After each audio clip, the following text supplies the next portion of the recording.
Hello friends, welcome to सम्यक online. और मैं हूं आनंद। आज हम एक विशेष मुद्दे को लेकर उपस्थित हुए हैं जिसके बारे में आप सभी संक्षिप्त में क्लैरिटी से जानना चाहेंगे, और वो है आत्मनिर्भर भारत अभियान।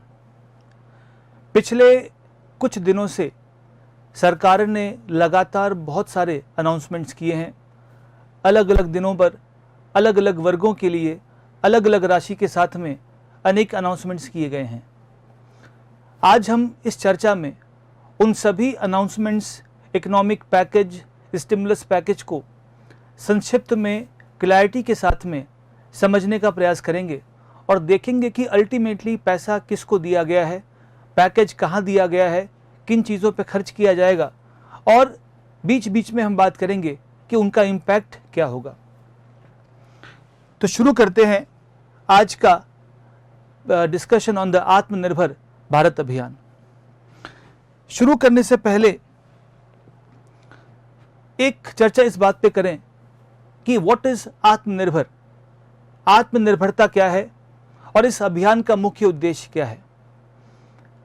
इस पूरे अभियान के अंतर्गत जो राशि एलोकेट की जाएगी या की जा रही है, उसको समझने से पहले उसके उद्देश्य को जानते हैं। सेल्फ रिलायंट इंडिया, आत्मनिर्भर भारत, इसका मतलब यह है कि भारत को अर्थव्यवस्था के अनेक क्षेत्रों में आत्मनिर्भरता प्राप्त करनी है। इसका मतलब ये नहीं है कि हम विदेशी या अन्य देशों से अपने व्यापारिक संबंधों को तोड़ देंगे। इसका मतलब यह है कि जहां तक हो सकेगा जिन उत्पादों की मांग जिस देश में है, जिन उत्पादों की डिमांड इस देश में है, उसको हम स्वयं बनाएं, और जहां कमी होगी उसकी पूर्ति हम आयात करके पूरा करेंगे। इसका मतलब ये भी होगा कि आने वाले दिनों में, भविष्य में, भारत न केवल अपने उत्पादों से देश के भीतर की मांग को पूरी करेगा, बल्कि विदेशों में आने वाली मांग को भी पूरा करेगा। और इस उद्देश्य से ये पूरा अभियान शुरू किया गया है और आज हम उसी पर बात करने वाले हैं। सबसे पहली बात कि इस अभियान के स्तंभ क्या हैं, what are the pillars of this whole mission. स्तंभ का मतलब यह है कि किस चीज पर, किन आधारों पर यह मिशन टिका है। मतलब यदि इस मिशन को सफल होना है, भारत को आत्मनिर्भर होना है, तो हमारे सामने वो स्तंभ क्या हैं, वो पिलर्स क्या हैं, वो आधार क्या है जो हमें ये सपना देखने को, ये सपना दिखाता है कि हम आत्मनिर्भर हो सकते हैं। तो हमारे सामने 5 ऐसे स्तंभ हैं जो भारत को भविष्य में आत्मनिर्भर करेंगे। उनमें से पहला है भारतीय अर्थव्यवस्था, जिसमें भारत सरकार एक क्वांटम जंप चाह रही है, ना कि इंक्रीमेंटल चेंज। इस चीज का मतलब है कि हमने पिछले कुछ वर्षों से, कुछ दशकों से अर्थव्यवस्था में बहुत सारे चेंजेस किए हैं। बहुत बार चेंज होते हैं, बहुत बार रिफॉर्म्स होते हैं। रिफॉर्म्स दरअसल चेंज का एक बड़ा रूप है, एक व्यापक रूप है। इस अभियान के माध्यम से अर्थव्यवस्था के स्ट्रक्चर में, अर्थव्यवस्था के प्रोसेस में, अर्थव्यवस्था के अन्य चीज़ों में एक बड़ा जंप करने का प्रयास है, तभी भारत आत्मनिर्भर हो सकेगा। इस अभियान का जो अगला स्तंभ होगा वो होगा इंफ्रास्ट्रक्चर। इंफ्रास्ट्रक्चर, हम बहुत बार सुनते हैं शब्द को कि इंफ्रास्ट्रक्चर, इंफ्रास्ट्रक्चर। पॉइंट ये कि क्या है इंफ्रास्ट्रक्चर। स्ट्रक्चर को जो सपोर्ट करे वो इंफ्रास्ट्रक्चर है। अर्थव्यवस्था की संरचना को जो सपोर्ट करे वो इंफ्रास्ट्रक्चर है। अर्थव्यवस्था में उद्योग हैं।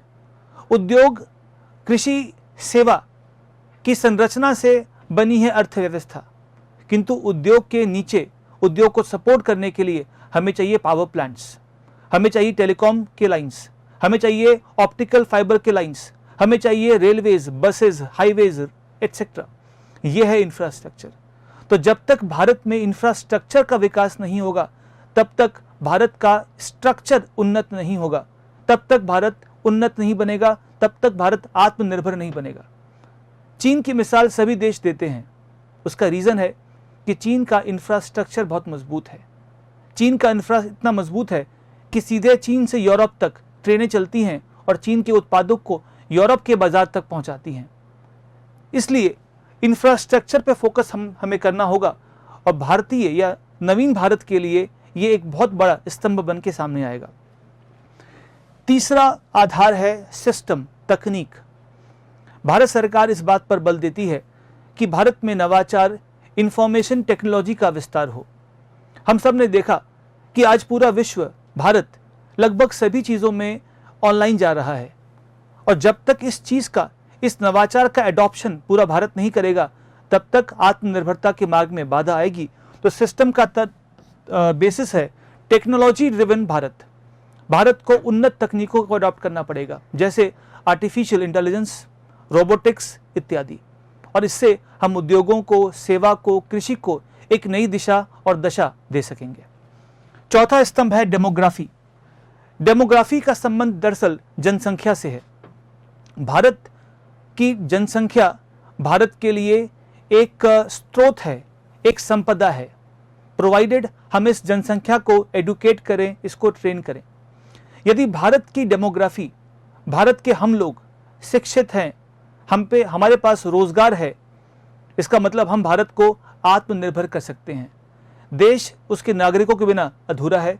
तो इस पूरे आत्मनिर्भरता का जो अभियान है, उसमें हमारी भूमिका, हमारी डेमोग्राफी की भूमिका, एक सशक्त भारत, एक शिक्षित भारत की भूमिका बहुत अहम रहने वाली है। और पांचवा स्तंभ है डिमांड, मतलब की मांग। हम केवल कंट्रीब्यूट ही नहीं करेंगे, बल्कि डिमांड भी करेंगे। हमने चौथे स्तंभ में देखा डेमोग्राफी, मतलब पॉपुलेशन, मतलब श्रमिक, कर्मचारी। हम सब मिलकर डेमोग्राफी के रूप में अर्थव्यवस्था को समृद्ध करेंगे, आत्मनिर्भर करेंगे। किंतु साथ ही साथ हम डिमांड भी करेंगे, और जब डिमांड होगी तो ही सप्लाई होगी, जब सप्लाई होगी तो प्रोडक्शन होगा, और तभी अर्थव्यवस्था का जो चक्र है वो चलना शुरू होगा। तो डिमांड के बिना भी आत्मनिर्भरता संभव नहीं है। इसको ऐसे देखें आप कि जो देश मुख्य रूप से निर्यातों पर केंद्रित हैं, उनको लगातार एक समस्या का सामना करना पड़ता है कि जिन देशों में वो निर्यात करते हैं, यदि उनसे मांग आनी कम हो जाए तो उनका उद्योग लगभग बंद हो जाएगा। भारत के सामने कम से कम ये समस्या उतनी गंभीर नहीं है। चाहे अमेरिका या चीन या अन्य देश हमारे माल को ना लें, फिर भी भारत के लोगों की जो डिमांड है, जो डोमेस्टिक डिमांड है, वो इतनी हाई है कि उससे भी अर्थव्यवस्था का जो पहिया है, जो चक्र है, उसको चलाया जा सकता है, अर्थव्यवस्था को उन्नत किया जा सकता है। इसका मतलब ये हुआ कि इन पांचों स्तंभों पर आत्मनिर्भर भारत खड़ा होगा। और आज का डिस्कशन इन्हीं बात पे होगा कि सरकार ने कैसे इन स्तंभों को मजबूत करने के लिए अनेक प्रावधान किए हैं और स्टिमुलस पैकेज का अनाउंसमेंट किया है। आपने सुना होगा कि इस पैकेज के तहत भारत सरकार ने 20 लाख करोड़ के पैकेज का अनाउंसमेंट किया है, जो जीडीपी का लगभग 10% है। भारत की जीडीपी, सकल घरेलू उत्पाद का जो आंकड़ा है वो लगभग 200 लाख करोड़ का है। इसका मतलब ये हुआ कि भारत में लगभग 200 लाख करोड़ के बराबर का उत्पादन होता है। इसका 10% होता है 20 लाख करोड़, और उस 20 लाख करोड़ के पैकेज को लेकर यह पूरा अभियान चलाया जाएगा। इस पूरे अभियान में हमारा फोकस क्या होगा? हमारा फोकस होगा हमारे लैंड, भूमि, लेबर, श्रमिक, लिक्विडिटी, तरलता और लॉ, हमारे कानून।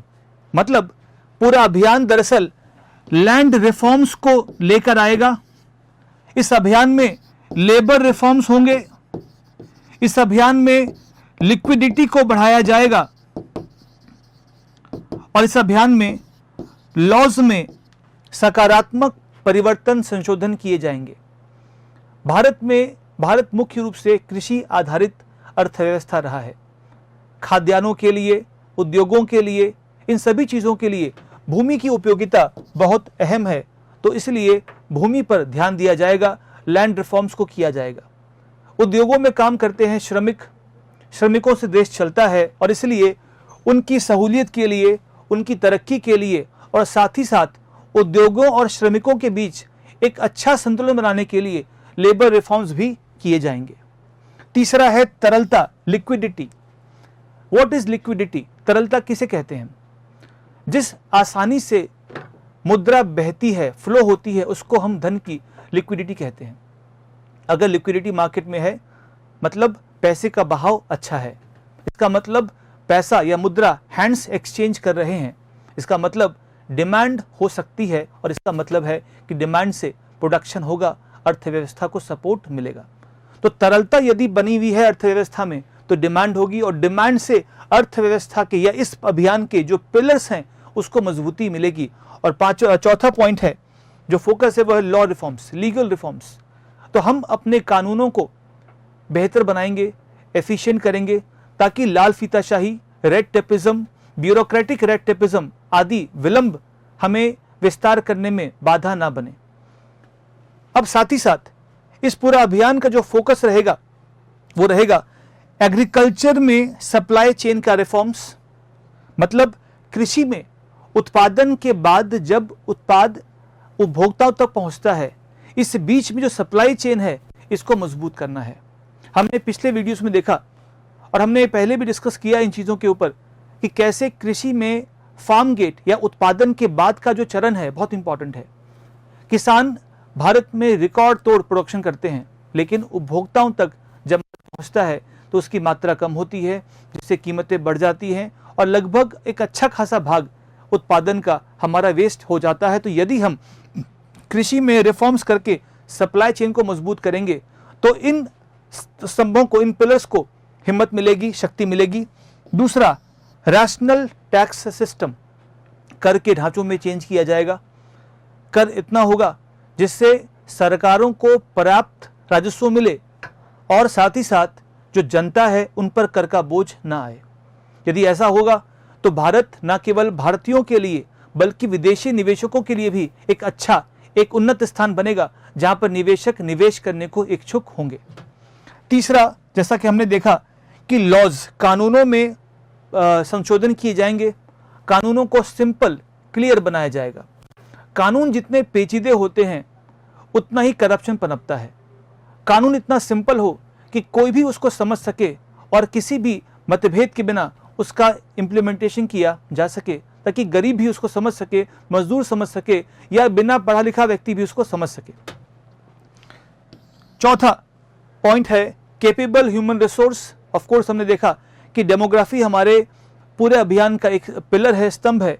तो ह्यूमन रिसोर्स किसी भी देश की शक्ति होती है, उसको कैपेबल बनाना इस अभियान का उद्देश्य रहेगा। और अंत में स्ट्रॉन्ग फाइनेंशियल सिस्टम, मतलब एक मजबूत वित्तीय व्यवस्था। अगर हमारे बैंक्स, इंश्योरेंस, लेंडिंग, आरबीआई और जितने भी वित्तीय व्यवस्था के पार्ट हैं, अगर ये मजबूत हैं तो अर्थव्यवस्था के इस अभियान में हमें सफलता अवश्य मिलेगी। इस बेसिक इंट्रोडक्शन के साथ में हम अपना आज का डिस्कशन और डिटेल में और डीप में शुरू करते हैं कि सरकार ने किन किन क्षेत्रों के लिए क्या प्रावधान किए हैं। शुरू करने से पहले मैं आपको एक ब्रीफ देता हूं कि इस पूरे पैकेज में क्या क्या शामिल है। जैसा कि आप जानते हैं कि अभियान को वित्त मंत्री ने एक्चुअली अनाउंस तो पीएम ने किया था, बट इसकी डिटेल्स वित्त मंत्री द्वारा समय समय पर जारी किए गए और इसमें 20 लाख करोड़ का पैकेज अनाउंस किया गया जिससे अलग अलग क्षेत्रों को लाभ मिलेगा। इस 20 लाख करोड़ के पैकेज में लगभग 2 लाख करोड़ का पैकेज ऐसा होगा जो इस अनाउंसमेंट से पहले किया गया, जिसमें 1,70,000 करोड़ का जो खाद्यान्न वितरण है प्रधानमंत्री गरीब अन्न कल्याण योजना के तहत दिया जाएगा। कुछ टैक्स के कंसेशंस हैं और कुछ हेल्थ के प्रावधान हैं। तो ये 20 लाख करोड़ का पैकेज में से लगभग 1,92,000 करोड़ का जो पैकेज है वो प्रधानमंत्री के अनाउंसमेंट से पहले कर दिया गया था, जिसको इसमें शामिल किया गया है। इसके बाद का जो बचा पैकेज लगभग 18 लाख करोड़ का है, उस पर हम चर्चा करने वाले हैं कि 18 लाख करोड़ का जो पैकेज है वो कहां कहां दिया गया है। अब एक बार हम ब्रीफ देखते हैं कि मुद्दा क्या है। आत्मनिर्भर भारत अभियान के तहत भारत सरकार और आरबीआई दोनों अपने अपने स्तरों पर पैकेज की घोषणा कर रहे हैं या कर चुके हैं। इसको हम ऐसे देखें,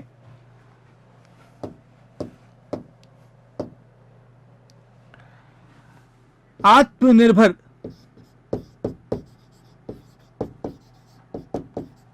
भारत अभियान के तहत 2 प्रकारों से पैकेज दिए जाएंगे। एक केंद्र सरकार या सेंट्रल गवर्नमेंट देगी और एक केंद्रीय बैंक देगी जो आरबीआई है। केंद्र सरकार के पैकेज की वैल्यू लगभग 12 लाख करोड़ की होगी और आरबीआई अपने स्तर पर 8 लाख करोड़ के पैकेज का अनाउंसमेंट कर रही है या कर चुकी है। तो 20 लाख करोड़ के पैकेज में 12 लाख करोड़ रुपए तो फिस्कल पॉलिसी है या फिस्कल स्टिमुलस है या राजकोषीय स्टिमुलस है, जबकि बचा हुआ 8 लाख करोड़ मौद्रिक स्टिमुलस है जिसे केंद्रीय बैंक या आरबीआई करेगी। तो पहले हम इस बात को समझें कि 20 लाख करोड़ का वितरण मोटे मोटे तौर पे किसके बीच में है। 12 लाख करोड़ केंद्र के पास, सरकार के पास, और 8 लाख करोड़ हमारे केंद्रीय बैंक के पास। अब उस 12 लाख करोड़ का वितरण कैसे होगा उसकी बात करते हैं। दरअसल 5 चरणों में सरकार ने इस पैकेज का अनाउंसमेंट किया। आपने सुना होगा ट्रांचे 1, 2, 3, 4 और 5, मतलब अलग अलग चरणों में पैकेज दिया गया। जब इस पैकेज का अनाउंसमेंट किया गया तो पहले दिन वित्त मंत्री ने लगभग 6 लाख करोड़ का एक पैकेज अनाउंस किया। उस 6 लाख करोड़ के पैकेज में क्या था उसकी जरा हम बात करते हैं। पहले चरण के 6 लाख करोड़ में लगभग 3 लाख करोड़ रुपए की मोटी रकम लघु उद्योगों के ऋण के लिए निकाली गई कि लगभग 45 लाख लघु उद्योगों को 3 लाख करोड़ का एक ऋण गारंटी मिलेगा जो केंद्र बैंकों को देगी। मतलब बैंकों को सरकार ने कहा कि आप एमएसएमईज को लोन दें, कोलैटरल फ्री लोन दें, और यदि वो एमएसएमईज इसका भुगतान करने में असक्षम रहते हैं तो सरकारें बैंक की भरपाई करेगी। इसके अलावा 50,000 करोड़ रुपए की लिक्विडिटी की तरलता आएगी। सरकार ने टीडीएस और टीसीएस को घटाया है 25% से। इसका मतलब ये नहीं है कि कर का बोझ कम हो गया, इसका मतलब ये है कि इस समय आपके ऊपर जो भुगतान था कर का इस समय कम हुआ। जब अंतिम में आप रिटर्न भरेंगे तो आपको टैक्स पूरा देना पड़ेगा, लेकिन इस समय यदि TDS tax deduction at source कम होगा तो आपके पास कुछ पैसा बचेगा जो तरलता को बढ़ाएगा। और हमने देखा कि पूरा ये पैकेज जो है वो 4 चीज़ों पे है। उनमें से एक है लिक्विडिटी, बाकी देखा हमने लेबर है, लॉ है, लैंड है। तो लैंड, लेबर, लिक्विडिटी, लॉ, इन चीज़ों पे फोकस है इस अभियान का। उसमें से एक है लिक्विडिटी। तो टीडीएस को घटाकर 50,000 करोड़ का जो स्टिमुलस है वो जनता के पास जाएगा, जिससे भी मांग बढ़ेगी। तो 3 लाख करोड़ का लोन रहेगा, लगभग 50,000 करोड़ का एक टीडीएस स्टिमुलस है। इसके अलावा छोटे मोटे स्टिमुलस हैं जिसको हम अभी विस्तार से देखेंगे कि कैसे प्रोविडेंट फंड का कंट्रीब्यूशन घटाया गया है। तो पीएफ के कंट्रीब्यूशंस हों या अन्य कंट्रीब्यूशंस हों, उनको मिलाकर लगभग 5,94,000 करोड़ का ये पहला पैकेज है उस 12 लाख करोड़ के केंद्रीय पैकेज में से। अगले दिन एक और अनाउंसमेंट हुई जिसमें वित्त मंत्री ने एक अलग घोषणा की। सेकेंड डे के पैकेज में जो घोषणा थी वो मुख्य रूप से श्रमिकों के लिए थी, किसानों के लिए थी। किसान क्रेडिट कार्ड के अंतर्गत लगभग 2.5 करोड़ किसानों को शामिल किया जाएगा, जिसके लिए 2 लाख करोड़ का एक ऋण का पैकेज दिया गया कि 2.5 करोड़ किसानों को 2 लाख करोड़ का ऋण वितरण किया जाएगा। इसके साथ ही साथ प्रधानमंत्री गरीब कल्याण अन्न योजना के तहत अतिरिक्त माइग्रेंट्स को शामिल किया गया ताकि वे बिना राशन कार्ड के भी राशन प्राप्त कर सकें। इस प्रकार के सेकेंड पैकेज का जो टोटल व्यय था, अनाउंसमेंट था, वो लगभग 3,10,000 करोड़ का था। तो पहले दिन का अनाउंसमेंट लगभग 6 लाख करोड़ का था, दूसरे दिन का अनाउंसमेंट लगभग 3,10,000 करोड़ का था। तीसरा अनाउंसमेंट जब किया गया तो उसका मेन फोकस दरअसल कृषि के इंफ्रास्ट्रक्चर को रिफॉर्म करना था।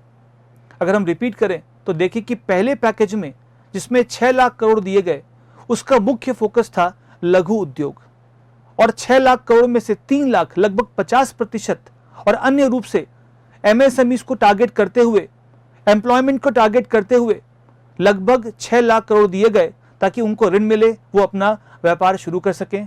अगले दिन अगले पैकेज में जो अनाउंसमेंट की गई उसमें मुख्य रूप से अगर आप देखें तो किसानों के लिए ऋण की व्यवस्था की गई लगभग 2 लाख करोड़ की, और अन्य की व्यवस्था की गई माइग्रेंट वर्कर्स के लिए। तो टोटल नेक्स्ट डे का पैकेज था 3,10,000 करोड़ का।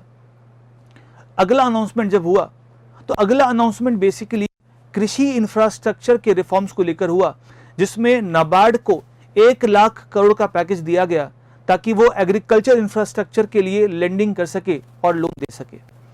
तो अगले चरण में जो पैसा दिया गया उसमें मुख्य फोकस था कृषि इंफ्रास्ट्रक्चर और अन्य के वितरण का। तो थर्ड अनाउंसमेंट जब की गई तो उसका टोटल लागत आया 1.5 लाख करोड़ का। 1.5 lakh crore was the announcement made in the third stage, especially for the agriculture infrastructure। और अंत में जो चौथा पैकेज आया उसमें मूल रूप से नरेगा के लिए 40,000 करोड़ का आवंटन किया गया, और इसके साथ ही साथ कुछ और पैसे दिए गए ताकि इंफ्रास्ट्रक्चर के जो गैप्स हैं उसको पूरा किया जा सके। तो चौथे चरण में अनाउंसमेंट्स का जो फोकस था वो दरअसल 48,000 करोड़ का था। अगर आप पहले चरण को देखें लगभग 6 लाख करोड़, अगला अनाउंसमेंट लगभग 3 लाख करोड़, थर्ड अनाउंसमेंट लगभग 1,50,000 करोड़ और चौथा अनाउंसमेंट लगभग 50,000 करोड़। तो आप देखेंगे लगभग 11 लाख करोड़ के अनाउंसमेंट्स सरकार ने इन चरणों में किए। आप सोच रहे होंगे कि बाकी पैसा कहां गया। दरअसल ये सरकार का अनाउंसमेंट था, जैसा मैंने कहा आपसे कि लगभग 12 लाख करोड़ रुपए सरकारें देंगी, बाकी का आरबीआई देगी। तो इस पहले फेज का जो हमारा डिस्कशन है इसमें देखा हमने कि 11-12 लाख करोड़ रुपए सरकार ने अलग अलग चरणों में आवंटित कर दिए। अब बारी है आरबीआई की। आरबीआई ने क्या किया अब उसकी बात करते हैं, फिर उसको हम विस्तार से पीपीटी में देखेंगे। आरबीआई ने अपने अपने स्तरों पर रिफॉर्म्स लिए जो इस प्रकार हैं। पहला, आरबीआई ने रेपो के बहुत सारे ऑप्शंस निकाले हैं। रेपो रेट दरअसल एक वो दर है जिस पर व्यापारिक बैंक आरबीआई से लोन लेते हैं। व्यापारिक बैंकों को सस्ता लोन उपलब्ध कराने के लिए आरबीआई ने कोविड से पहले जो रेपो रेट थी लगभग 5.15% उसे घटाकर 4.4% कर दिया, मतलब लगभग 75 बेसिस पॉइंट्स की कमी की रेपो में।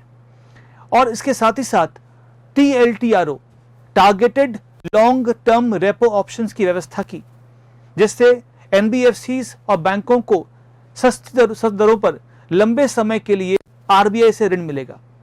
इस रेपो ऑप्शन के तहत आरबीआई ने लगभग 3.5 लाख करोड़ का एक स्टिमुलस पैकेज बैंकों को दिया कि इतना पैसा वो आसानी से कम रेट पर, कम ब्याज दरों पर आरबीआई से लोन ले सकते हैं।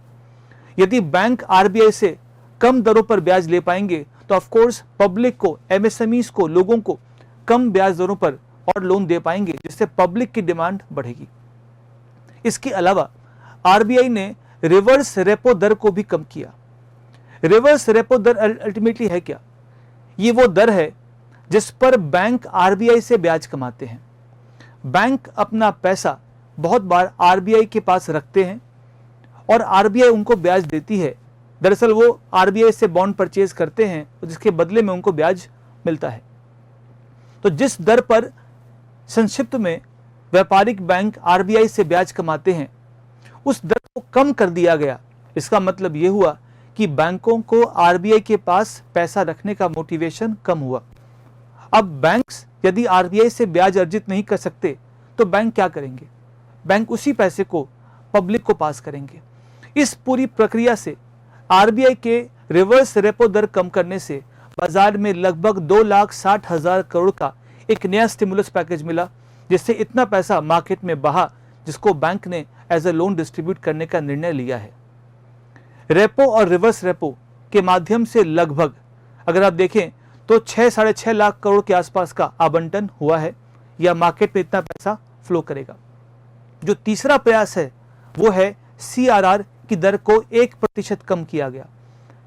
कैश रिजर्व रेशो, बैंकों को अपनी जमा पूंजी का, जमा राशि का कुछ हिस्सा आरबीआई के पास कैश फॉर्म में रखना होता है। आरबीआई ने CRR की इस दर को 4% घटाकर 3% कर दिया।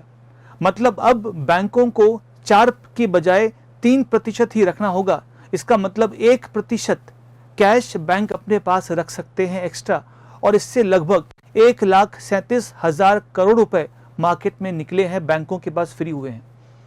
यदि आप इनको जोड़ देंगे तो आप देखेंगे लगभग एग्जैक्टली अगर हम बात करें तो 7,47,000 करोड़ रुपए आरबीआई के माध्यम से मार्केट में पुश करने का प्रयास किया गया है। तो लगभग 12 लाख करोड़ रुपए सरकार के द्वारा और 8 लाख करोड़ रुपए के आसपास आरबीआई के द्वारा मिलाकर 20 लाख करोड़ का पैकेज इस प्रकार से हमें मार्केट को सरकार द्वारा दिया जाएगा। कि डेटा क्लोज टू अप्रॉक्सीमेट है। अब हम विस्तार से इन डेटा को और देखते हैं कि क्या प्रावधान किए गए हैं। ये जो हमने देखा ये एक ब्रॉड पिक्चर है, संक्षिप्त पिक्चर है कि अल्टीमेटली 20 लाख करोड़ रुपए गए कहां और कहां जाने वाले हैं। अब हम शुरू करते हैं विस्तार से डिस्कशन कि व्हाट इज ऑल अबाउट, या कहां कहां पैसे दिए गए हैं। और कुछ बातें हमने पहले भी की हैं हमारे पहले की स्लाइड्स में, तो अगर आपने रेगुलरली सुना होगा तो आपको कुछ नया या कुछ प्रॉब्लम इसमें नहीं आएगी। जैसा कि मैंने कहा कि 10% जीडीपी का है 20 लाख करोड़ रुपए, जो 4 चीजों पे खर्च होगी, लैंड, लेबर, लिक्विडिटी और लॉस के अमेंडमेंट को लेकर। तीसरा, इस पैकेज में जो लघु उद्योग हैं, कॉटेज उद्योग हैं, श्रमिक हैं, मिडिल क्लास है, इंडस्ट्रीज है, इन सबको धन दिया जाएगा, ऋण दिया जाएगा, राशन दिया जाएगा। अब अगर हम देखें तो ये हमने देख लिया कि 5 पिलर्स क्या हैं जिन पर ये पूरा अभियान टिका है। तो वो है हमारी अर्थव्यवस्था, हमारा इंफ्रास्ट्रक्चर, हमारी उन्नत तकनीक, हमारी पॉपुलेशन और उस पॉपुलेशन के द्वारा की गई डिमांड। अगर ये 5 चीजें मजबूत रहेंगी तो भारत अपने आप भविष्य में आत्मनिर्भर बन जाएगा। एक और एग्जाम्पल देखें आप, भारत कभी कृषि के मायने में भी कमजोर था। 1960 के दशक में भारत को अमेरिका से, अन्य देशों से खाद्यान्न आयात करना पड़ता था। हरित क्रांति का लाभ यह रहा कि भारत आज खाद्यान्नों में आत्मनिर्भर है। इसका मतलब हम आत्मनिर्भरता प्राप्त कर सकते हैं। आज का जो हमारा पूरा फोकस है वो ये देखना है कि भारत को अब उद्योगों में भी, भारत को सेवा में भी, एक्सपोर्ट्स में भी, उत्पादन में भी आत्मनिर्भरता प्राप्त करनी है। और पुराने एग्जाम्पल्स की सफलता को देखकर हम ये बिल्कुल निश्चित हैं कि यदि इन पर काम किया गया, अगर इन पर फोकस किया गया तो भविष्य का भारत पूर्ण रूप से आत्मनिर्भर होगा।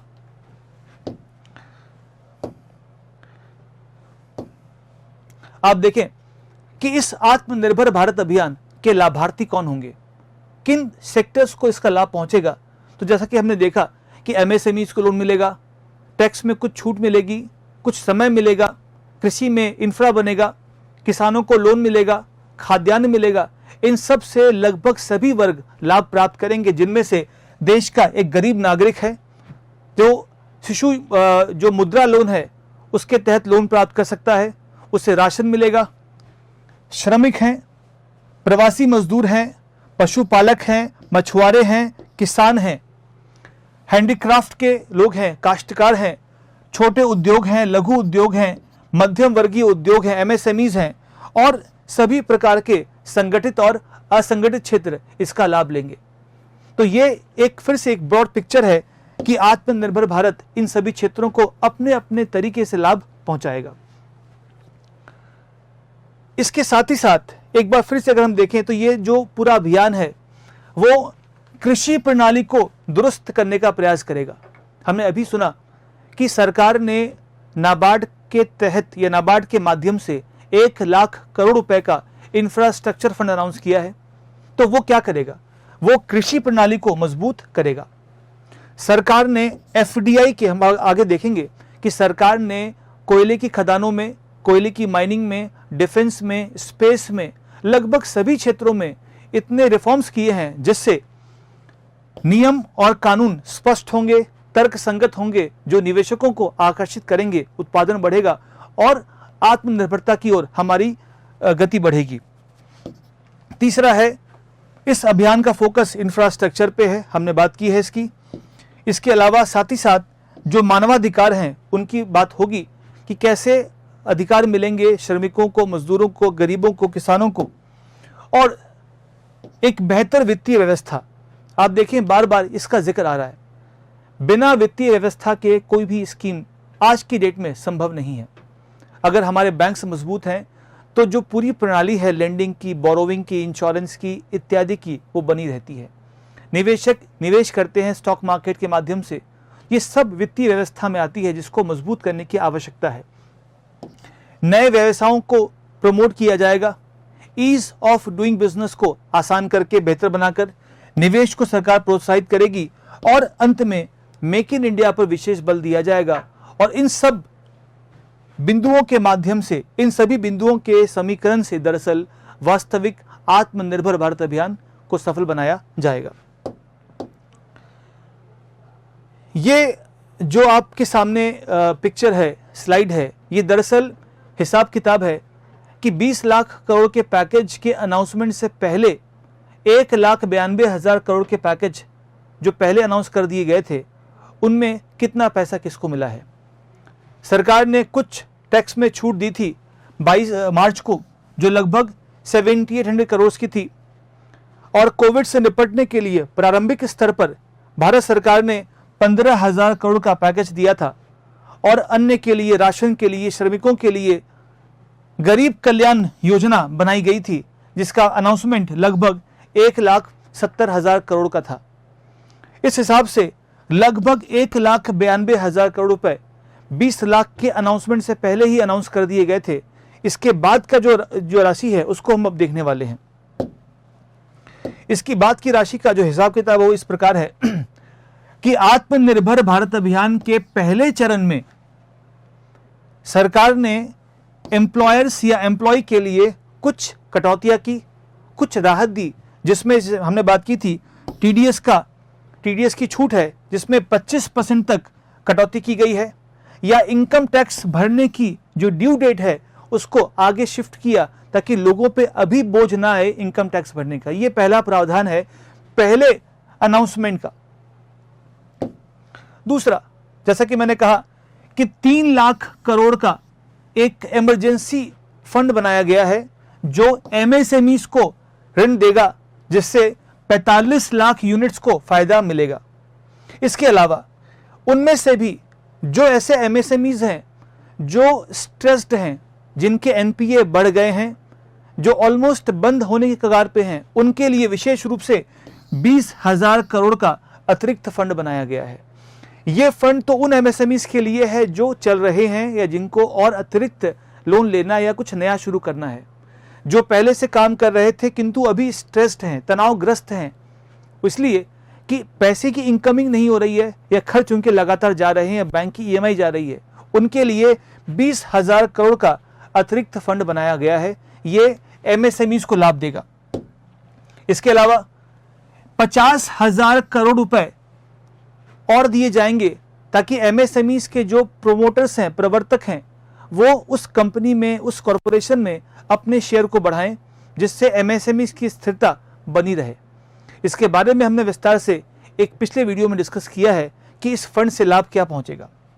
इसके अलावा जो परिभाषा एमएसएमईज की है उसको परिवर्तन किया गया है।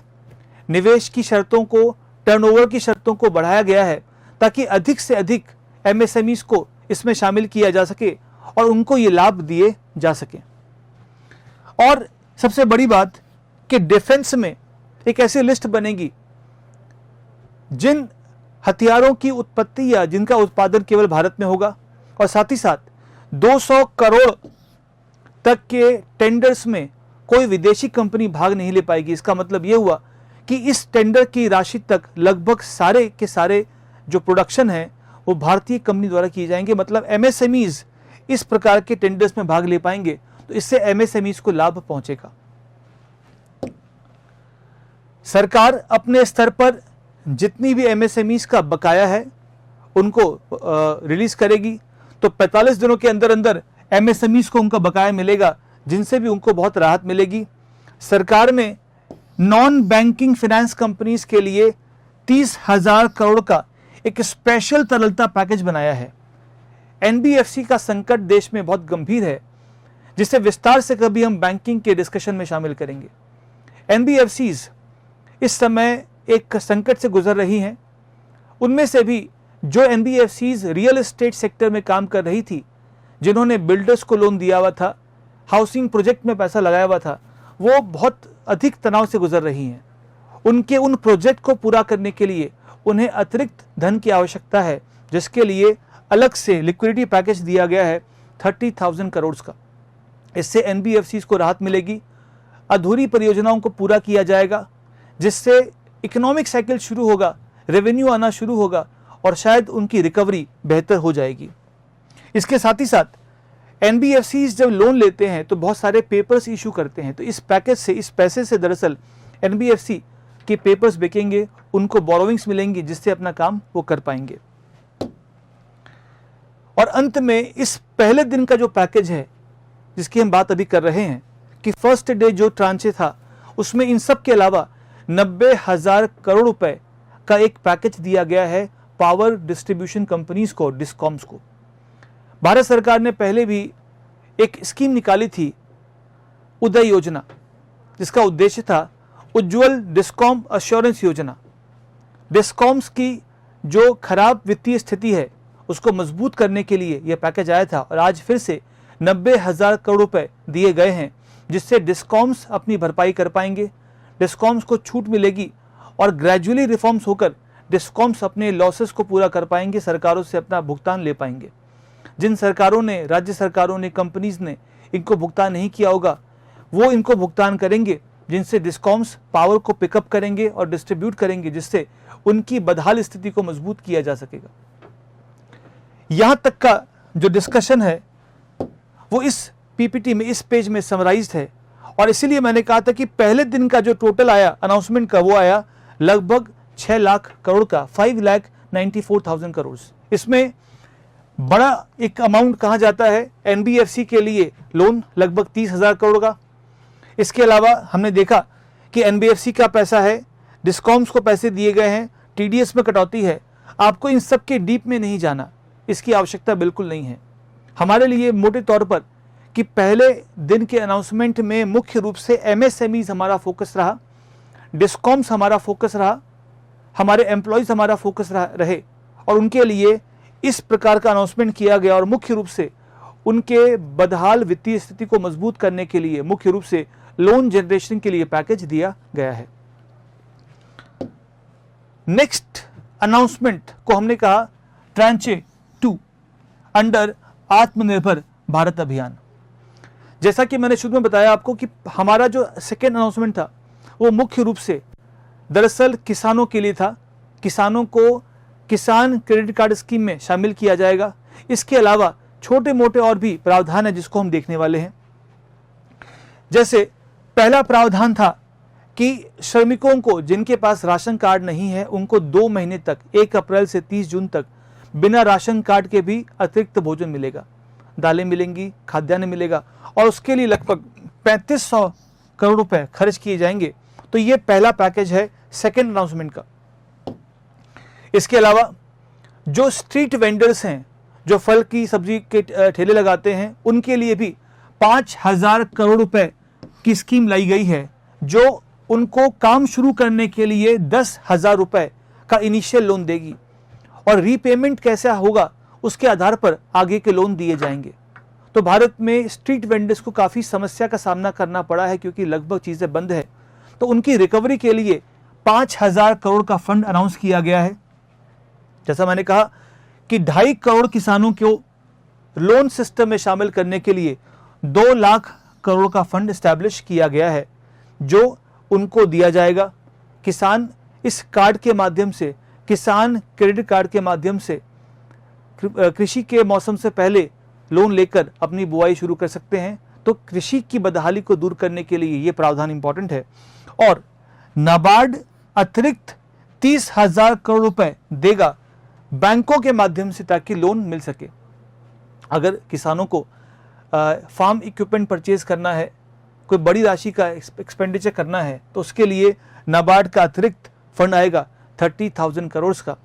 इन सबको अगर आप मिला दें, राइट, इसके अलावा अगर आप देखें तो शिशु मुद्रा के शिशु ऋण में, लोन्स में लगभग जिन लोन की वैल्यू 50,000 रुपए से कम है उनको इंटरेस्ट में छूट मिलेगी 2% की। खासकर जो छोटे ऋण लेने वाले हैं वो इनफॉर्मल सेक्टर में आते हैं, और इस कोविड की इस अर्थव्यवस्था की चपेट में सबसे अधिक वही लोग आए हैं जो अब अपने उद्योगों से, अपने कामों से बाहर हैं और वो इस ऋण का भुगतान करने में लगभग असक्षम हैं। तो उन पर ऋण का बोझ कम करने के लिए 2% इंटरेस्ट सबवेंशन की स्कीम रखी गई है, जिससे उनको लाभ मिलेगा। और इन सबको अगर मिला दें आप, तो ये एक टोटल पैकेज है। आप देख सकते हैं कि लगभग 2 लाख करोड़ रुपए किसानों को दिए जाएंगे। नाबार्ड 30,000 करोड़ देगा क्रॉप लोन्स के लिए।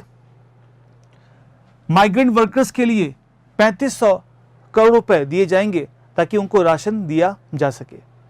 इसके अलावा जैसा मैंने कहा कि जिन व्यक्तियों ने, लेंडर्स ने, इनफॉर्मल सेक्टर्स ने मुद्रा शिशु लोन लिए हैं, उस लोन की वैल्यू 50,000 रुपए से कम है, उनको इंटरेस्ट में 2% की छूट मिलेगी।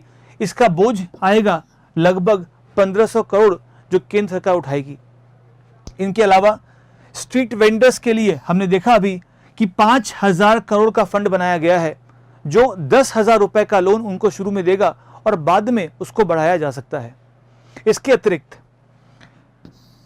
मीडियम इनकम ग्रुप के हाउसिंग के लिए सरकार सब्सिडी देगी और हाउसिंग को प्रमोट करने के लिए लगभग 70,000 करोड़ का फंड बनाया गया है। हाउसिंग क्षेत्र आप देखें तो कृषि के बाद एक ऐसा क्षेत्र है जो बहुत बड़ी संख्या में एम्प्लॉयमेंट जनरेट करता है। सीमेंट के उद्योग को, स्टील के उद्योग को, प्लाईवुड के उद्योग को, इंटीरियर डिजाइन के उद्योग को, इन सभी उद्योगों को हाउसिंग सेक्टर सपोर्ट करता है। तो हाउसिंग सेक्टर को सपोर्ट करने के लिए सरकार ने खासकर मिडिल इनकम ग्रुप के लिए 70,000 करोड़ का पैकेज अनाउंस किया है, जिसके माध्यम से अर्थव्यवस्था को एक नई जान मिलने की पूरी संभावनाएं हैं। और ये सेकेंड अनाउंसमेंट का टोटल जो बजट रहा वो रहा 3,10,000 करोड़ का। अगली अनाउंसमेंट जो थर्ड डे हुई उसे हमने कहा ट्रांचे 3 अंडर आत्मनिर्भर भारत अभियान। मैंने पहले कहा था आपसे कि थर्ड जो अनाउंसमेंट था उसका मेन फोकस दरअसल एग्रीकल्चर इंफ्रास्ट्रक्चर था। नाबार्ड के माध्यम से एग्रीकल्चर इंफ्रास्ट्रक्चर को प्रमोट किया जाएगा और साथ ही साथ एग्रीकल्चर मार्केटिंग को प्रमोट करने के सारे प्रयास किए गए हैं। इस थर्ड, फोर्थ और फिफ्थ अनाउंसमेंट्स में स्टिमुलस पैकेज कम और इकोनॉमिक रिफॉर्म्स आपको अधिक मिलेंगे। इन अनाउंसमेंट्स में सरकारों ने कृषि के लिए, डिफेंस के लिए, माइनिंग के लिए, स्पेस के लिए रिफॉर्म्स अनाउंस किए हैं और पैकेज का या जो स्टिमुलस पैकेज है वो कम दिया है। हम जरा देखते कि इसमें है क्या। हमने एक वीडियो में देखा था कि स्टेट के बीच कृषि की वस्तुओं का ट्रेड फ्री करने के लिए, कॉन्ट्रैक्ट फार्मिंग प्रमोट करने के लिए और कुछ वस्तुओं को एसेंशियल कमोडिटीज एक्ट से बाहर निकालने के लिए ये अनाउंसमेंट किया गया है। अगर आप वीडियो देखेंगे पुरानी तो आपको मिलेगी, वहाँ विस्तार से हमने बात की है कि इनका मतलब क्या है। अभी के लिए कि राज्यों के बीच barrier free interstate trade of farm commodities को प्रमोट करने का ऐलान किया गया। केंद्र एक लॉ बनाएगी जो मॉडल लॉ होगा और राज्य उसको अडॉप्ट करने के लिए उनको आग्रह किया जाएगा, क्योंकि एग्रीकल्चर राज्य की विषय वस्तु है। इससे होगा क्या कि फार्मर्स अपना उत्पाद देश के किसी भी कोने में बेच पाएंगे जहां पर उनको अच्छा मूल्य प्राप्त होता है। इसके अलावा सरकार कॉन्ट्रैक्ट फार्मिंग को प्रमोट करने के लिए सूटेबल लॉ लेकर आएगी। इसमें हमने देखा था पहले भी कि बायर और सप्लायर या प्रोड्यूसर के बीच में एक कॉन्ट्रैक्ट है। मान लीजिए एक फूड की कंपनी है जो चिप्स बनाती है, तो चिप्स वाली कंपनी और उत्पादक के बीच कॉन्ट्रैक्ट है कि सारे आलू हम परचेज करेंगे, मूल्य ये होगा, जिससे फार्मर्स अश्योर्ड है कि उसका उत्पाद एक समय बाद ये कंपनी परचेज करेगी। तो उसको इस बात का डर नहीं है कि मैं अपना उत्पाद कहाँ बेचूंगा, मूल्य अच्छा मिलेगा, मार्केट के उस चक्कर से बचेगा और उपभोक्ताओं तक माल अच्छा पहुंचेगा, क्योंकि दोनों मिलकर अच्छे उत्पादन पर फोकस करेंगे। मिडलमैन के कम होने से जो कीमतों में इजाफा है वो भी कम होगा। इससे उत्पादन में, कृषि में प्राइवेट कंपनियां तकनीक को भी फीड करेंगी, जिससे एग्रीकल्चर में जो टेक्नोलॉजी है उसका सृजन होगा। इन सब अनाउंसमेंट्स के साथ साथ हमने देखा भी था कि करीब एसेंशियल कमोडिटीज एक्ट 1955 के अमेंडमेंट से 6 वस्तुओं का डीरेगुलेशन होगा, मतलब उसका एक्सपोर्ट किया जा सकेगा, सरकार लिमिट नहीं लगाएगी और किसी भी जगह पर उसका ट्रेड करके किसान अपने लाभ को मैक्सिमाइज कर सकता है। और यहाँ पर आप देखें, ये उसका बैलेंस शीट है कि किस कहाँ खर्च किया गया। तो मुख्य रूप से आप देखें कि एग्रीकल्चर इंफ्रा फंड में 1 लाख करोड़ का अनाउंसमेंट है, पशुपालन डेवलपमेंट में 15,000 करोड़ का अनाउंसमेंट है, हर्बल कल्टीवेशन में 4,000 करोड़ का अनाउंसमेंट है। इससे देश में हर्बल कल्टीवेशन को, औषधियों को बढ़ावा मिलेगा। मधुमक्खी पालन के लिए 500 करोड़ का अनाउंसमेंट है। मत्स्य संपदा योजना, मछली पालन उद्योग के लिए 20,000 करोड़ का एक पैकेज है, जो देश के कोस्टल एरियाज के लोगों को, किसानों को, मछुआरों को काफ़ी लाभ पहुंचाएगी। और ऑफ कोर्स फूड एंटरप्राइजेस के लिए, ताकि फूड प्रोडक्शन बढ़े, फूड प्रोसेस हो, इसके लिए 10,000 करोड़ का अनाउंसमेंट है। इन सब के साथ साथ ऑपरेशन ग्रीन्स एक पुरानी योजना है, लेकिन इस पैकेज में उसका दायरा बड़ा कर दिया गया है। पहले क्या था कि टमाटर, प्याज और आलू, टोमेटो, ऑनियंस, पोटैटोज की कीमत को स्थिर करने के लिए सरकार ने 500 करोड़ का फंड दिया था। इसका मतलब यह हुआ कि यदि किसी कारण से उत्पादन बढ़ जाए इनका और कीमत घट जाए, तो कीमतों को स्टेबलाइज करने के लिए, इसलिए कि अगर कीमतें घट जाती हैं वस्तुओं की तो किसानों को नुकसान पहुंचता है। तो सरकारें क्या करती हैं? सरकार अपने फंड से उनको परचेज करती हैं, जिससे कीमतें बढ़ती हैं और किसानों को अच्छा मूल्य मिलता है। तो पहले केवल ऑपरेशन ग्रीन्स में 3 सब्जियां शामिल थी, अभी उसको सबके लिए ओपन कर दिया गया है। अतिरिक्त 500 करोड़ रुपए दिए जाएंगे ताकि सभी प्रकार की फलों और सब्जियों की कीमत को स्थिर किया जाए। इसीलिए कहा गया फ्रॉम टॉप टू टोटल, सभी फल और सब्जी के लिए ये फंड काम करेगा। और किसी भी फल या सब्जी की कीमत अगर बहुत गिरेगी तो सरकार इस फंड से उनका परचेज करके मार्केट में उसकी कीमत को बढ़ाने का प्रयास करेगी। अगर सरकार परचेज करती है तो बाजार में सप्लाई घटेगी, जिससे कीमतें बढ़ेंगी। सरकार उसको बाद में ओपन मार्केट में रिलीज कर सकती है, जिससे सरकार को भी उसका नुकसान नहीं होगा। इस पूरे तीसरे चरण के प्रावधानों का टोटल जो कॉस्ट आएगा वो आएगा 1.5 लाख करोड़ रुपए। पहले अनाउंसमेंट का कॉस्ट या स्टिमुलस पैकेज लगभग 6 लाख करोड़ का, अगले पैकेज का अनाउंसमेंट लगभग 3 लाख करोड़ का, और थर्ड का अनाउंसमेंट का पैकेज का वैल्यू है लगभग 1.5 लाख करोड़ की। इसके अलावा हम रिफॉर्म्स की बात करें, हालांकि हमने पहले बहुत बात की है कि डिफेंस में सरकार ने एफडीआई को बढ़ा दिया है, कोल की माइनिंग में प्राइवेट को ओपन अप कर दिया है, स्पेस में काफ़ी छूट दी है। तो ये हमने पहले भी देखा है। तो ये दरअसल किसी प्रकार का एलोकेशन नहीं है धन का, ये केवल अनाउंसमेंट्स हैं ताकि इन क्षेत्रों में हम रिफॉर्म्स करेंगे अंडर द आत्मनिर्भर भारत अभियान।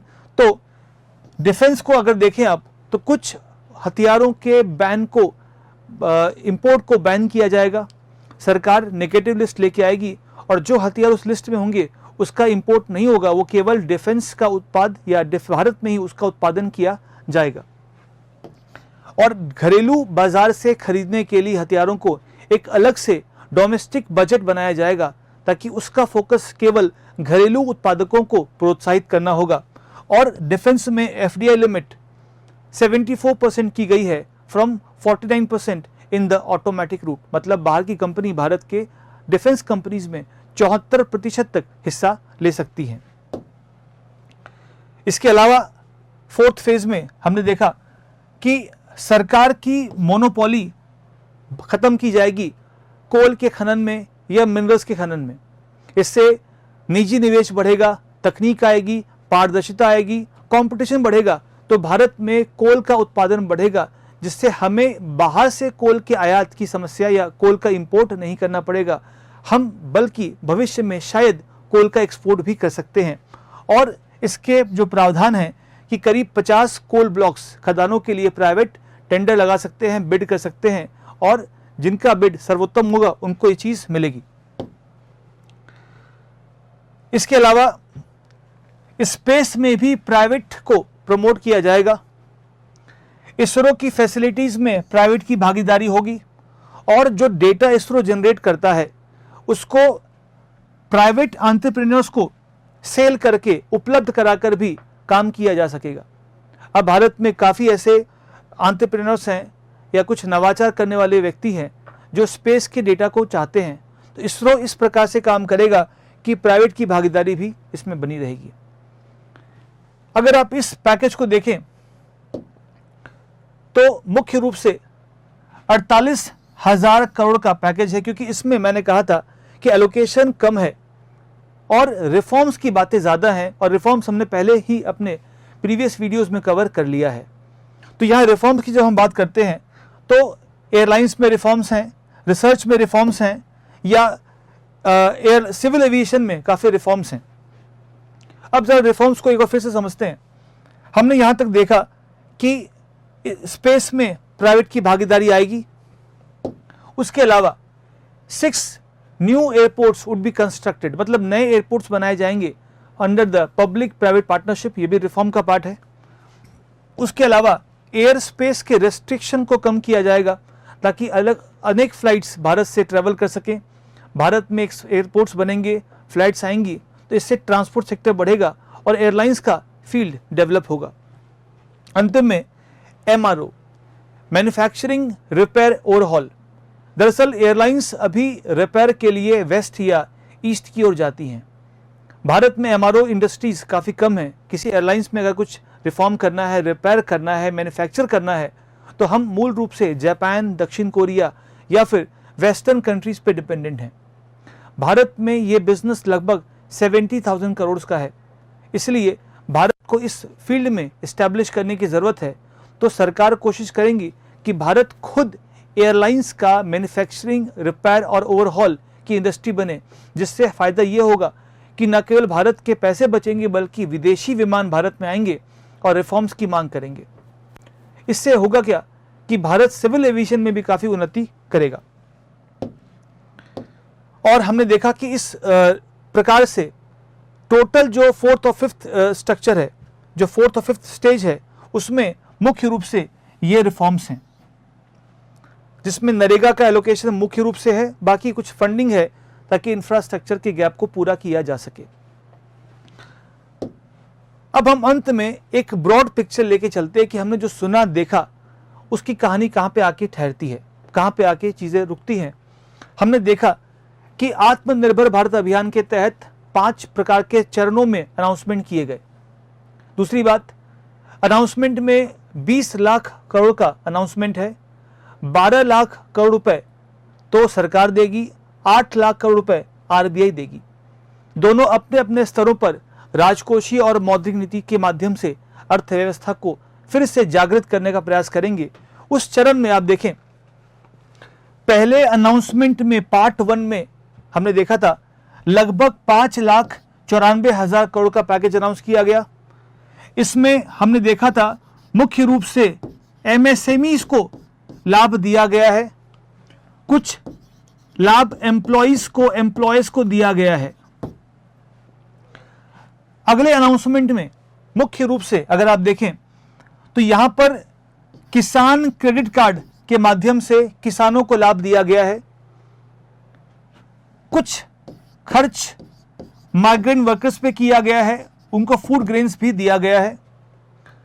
तीसरे चरण में जो अनाउंसमेंट है पार्ट 3 में, वो बेसिकली एग्रीकल्चर के इंफ्रा फंड में पैसे दिए जाएंगे जो लगभग 1 लाख करोड़ के आसपास का है।